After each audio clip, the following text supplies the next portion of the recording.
Hi, my name is Kristin Hoover, and I'm interested in helping the youth of America.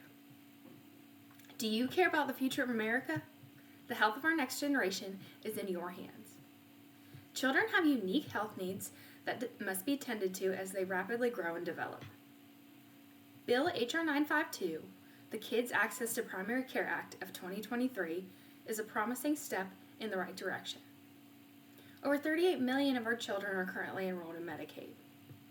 This bill would ensure that Medicaid-insured children have equal access to an array of healthcare providers through aligning Medicaid reimbursement rates to match those of Medicare. Equalizing the two payment rates has the potential to improve children's access to consistent health care that they need to become healthy adults.